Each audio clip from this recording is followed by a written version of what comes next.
So it is Errata day for Warcry. Lots and lots of changes. It's a 4-page document.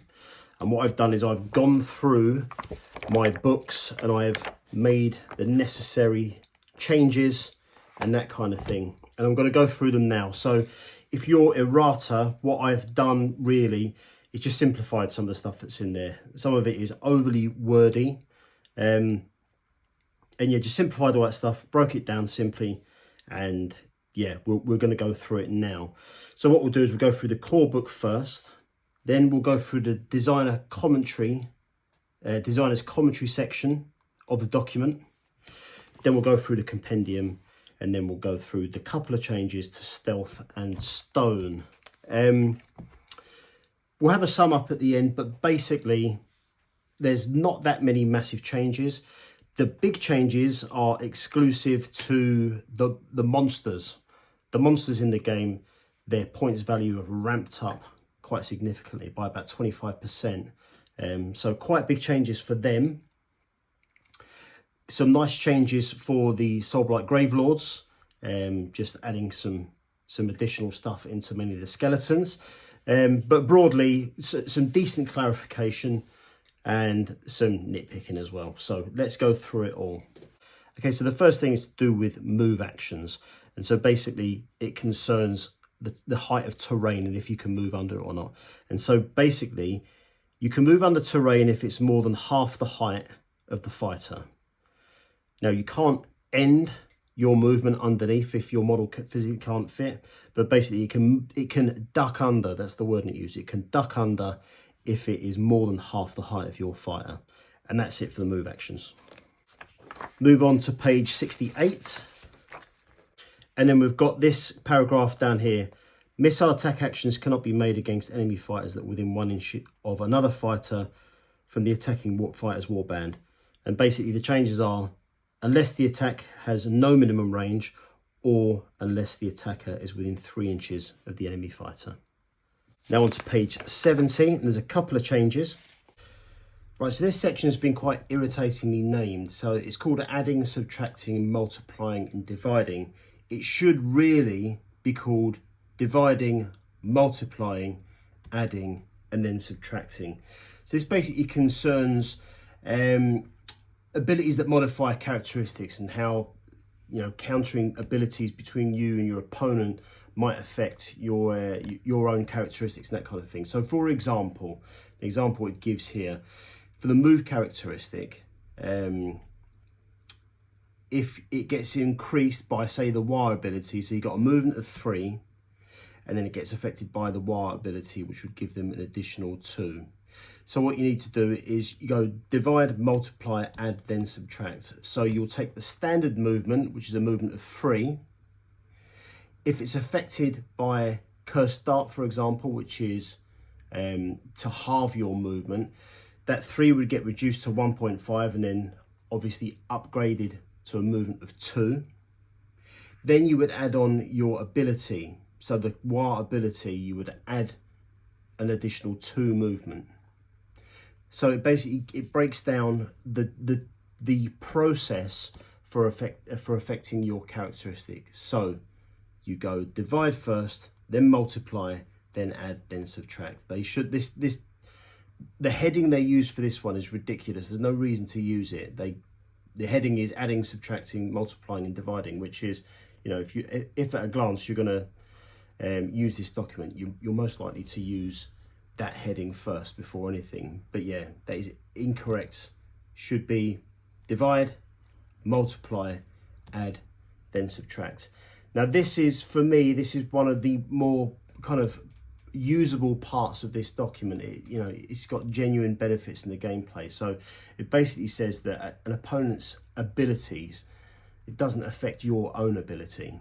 So, you know, you're affected by a cursed dart, but then the ability you use after the fact doesn't get affected by that cursed dart. You know, you use that ability as it is, it's unaffected.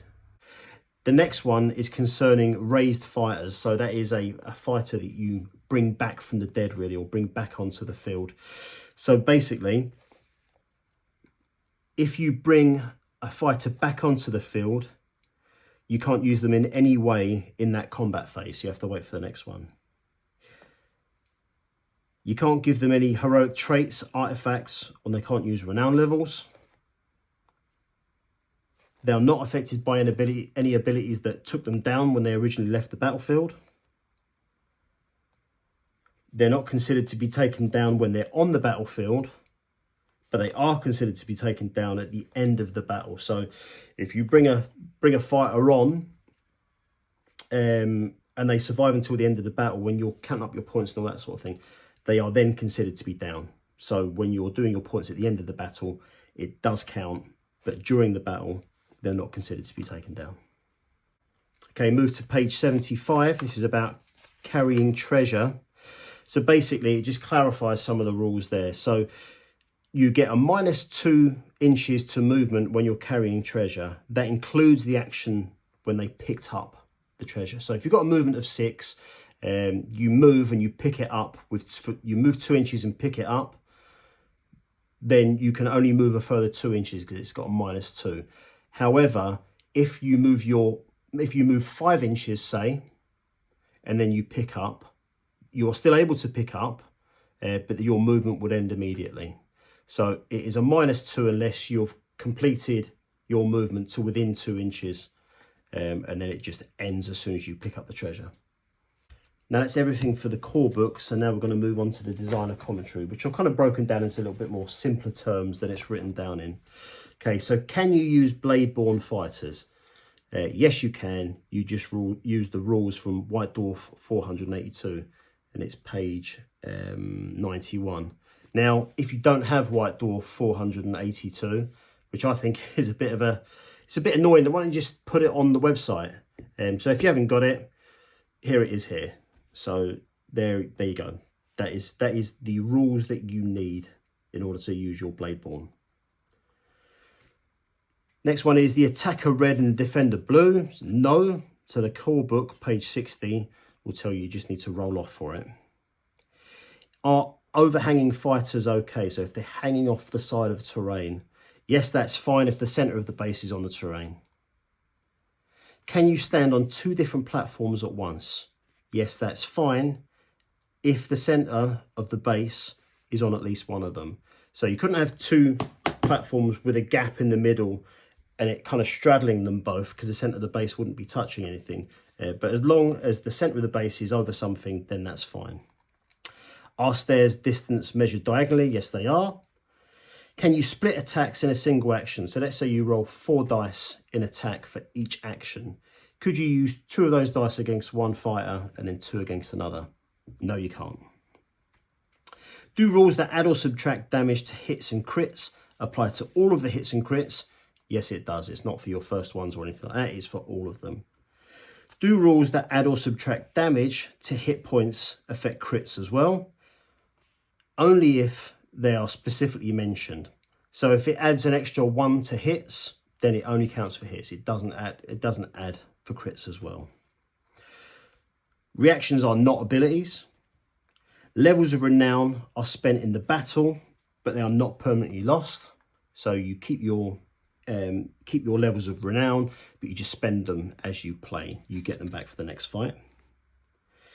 There's a note saying that fighters are not visible to themselves. They can't target themselves with abilities.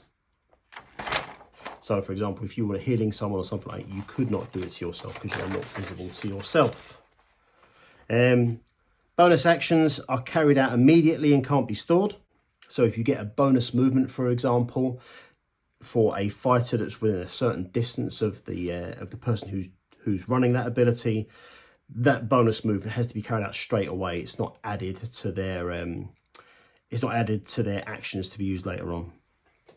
If a fighter gets the benefit of 2 rules that offer bonus actions, so for example, if they had a single rule that offers extra movement and another rule that have been given to it separately, maybe it's abilities from previous fighters and that kind of thing. You choose whichever order you want to do them, and you do the first one to its entirety, and then you move on to the next one. So you can't do a bit of one, so you can't do half a move, hit someone, and then carry on for the rest of your movement or anything like that. You fulfill the first entire bonus completely, and then you move on to the next one.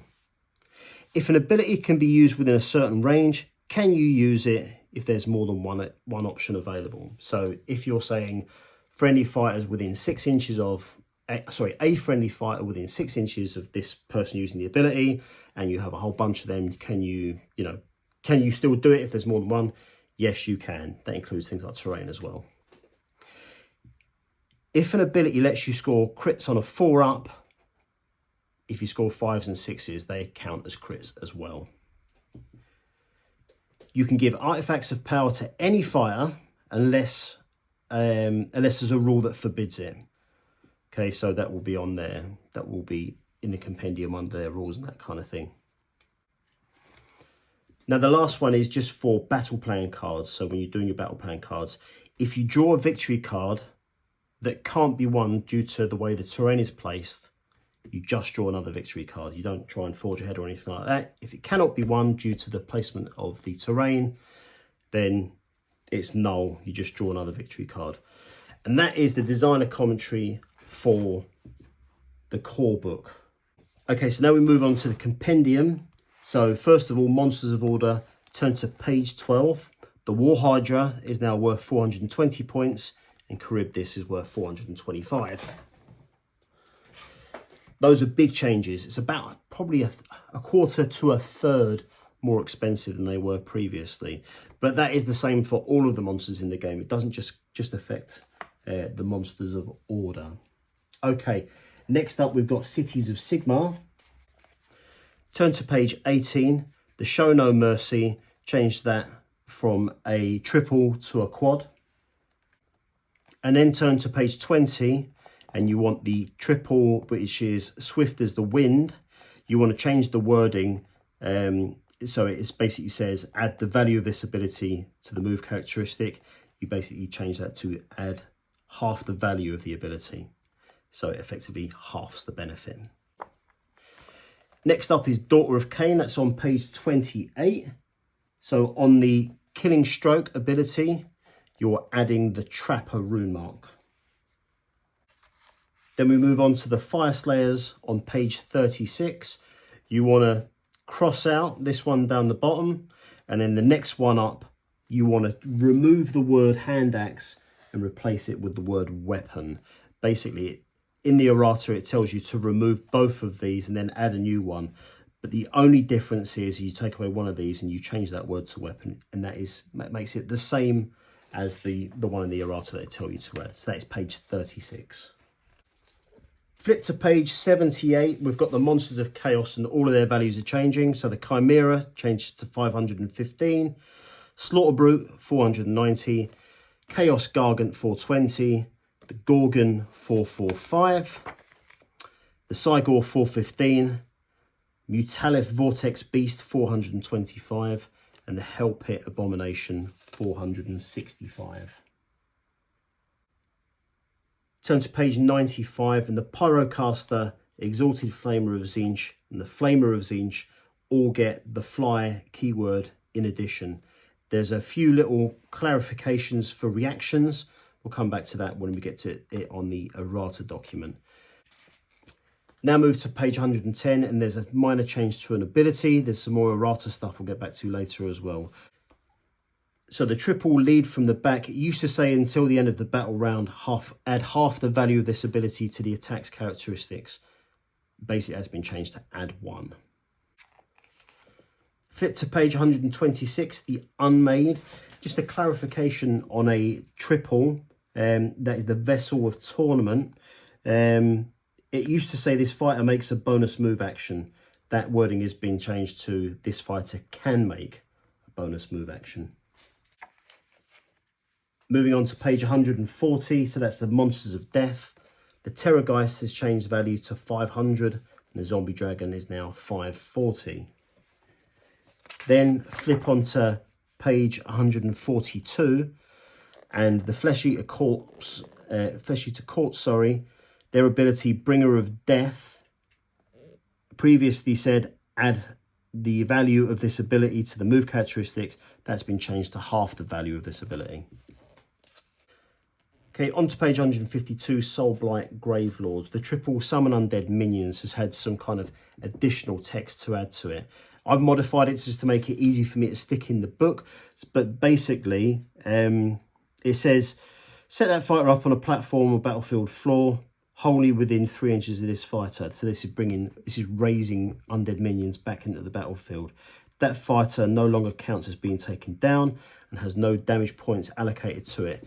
What has changed is if you add on page 155 the elite keyword to Seneschal, skeleton champion with mace, skeleton champion with halberd, graveguard with white blade and crypt shield, and the graveguard with great white blade, add the elite keyword onto that. And then for this ability, when you bring them back on the triple, fighters don't have any hit points allocated to them. They add the text unless they have the elite rune mark. If that is the case, you remove the damage to the value of this ability. So basically, when you're bringing things back on with the summon ability, they come on with full health, except for these ones, in which case you just reduce the value of the ability to their wounds. Next up, page 158, we've got the monsters again. The Ale Guzzler Gargant is 420 now. The Skitterstrand Arachnarok, that's 475. And the Dankhold Troggoth is 375. Head to page 162 for the Gloom Spike Gits. There's a few different changes. Okay, page 162, we've got the Gloom Spike Gits. So we've got the pylon reaction that allows you to move a friendly fighter towards an enemy fighter. You can only select an enemy fighter if it has the Gloom Spike Git rune mark. So that's that. Then we've got Spore Cloud. We're adding the Scout rune mark to it. And then we've got the triple Madcap Destruction. This fleshes out some of the wording here. So it says, roll a dice. This fighter can make a move action up to double the value of the result. That's actually a bonus move action now. So it is an additional reaction, not just the benefit of moving double. So that is it for Gloom Spike Gits. Move to page 170. So that's for the Iron Jaws. So the ability double duff up the big thing. We're adding the brute keyword to that. And we are removing the bulwark remark. So I've just stuck that over the other one. And then on page 172, we've got an Uruk Hardboy with Ardboy Chopper and Uruk Forged Shield. We're removing the bulwark ability, rune mark from that card as well. Page 175, so this is for the Cruel Boys. The Hobgrot boss has increased to 75 points. Then move back to page 65. The Liberator Prime with paired Warblades and the Liberator Prime with paired War Hammers. We are removing the bulwark rune mark from them. Now we're going back to Disciples of Tzeentch. And their reactions, which is to split and split again. So a fighter can make this reaction when they are targeted by an attack action after the damage is totaled up, but before it's allocated to this fighter. Set up 2 new fighters with the Disciples of Tzeentch's Demons faction rune mark and the Warrior rune mark on the battlefield within 3 inches fighters, blah, blah, blah. So it's got that, and it's got a very similar one called Split Again. It's added in some information about those. So first one is new fighters can activate in the battle round they appear in. So if they come on, so normally if you're raising the dead and bringing something on, it can't actually activate this round. For these reactions, the split and split again, they can activate that in that battle round. And then the other one is new fighters are added to your warband, but aren't part of your battle group relating to the victory conditions. So when you're looking at the victory conditions on your victory cards, if it relates to your warband, these fighters, the new fighters that come on from split or split again, they are included. If it relates to battle group, they are not included. Then move forward to page 110. This is the Skaven, and there's just a little bit of fleshing out of the triple recite from the Book of Woes. So that ability is until the end of the battle round, enemy fighters cannot use abilities while they are within 3 inches of this fighter. The designer commentary kind of clarifies that this doesn't affect reactions, and it doesn't affect anyone that's more than 3 inches away. So for example, if it's an ability for someone with a ranged attack that's more than 3 inches away, it doesn't count. You know, it doesn't affect those fighters. So that's everything from the compendium. So let's move on. There are the briefest of changes to Stealth and Stone. So faction rules.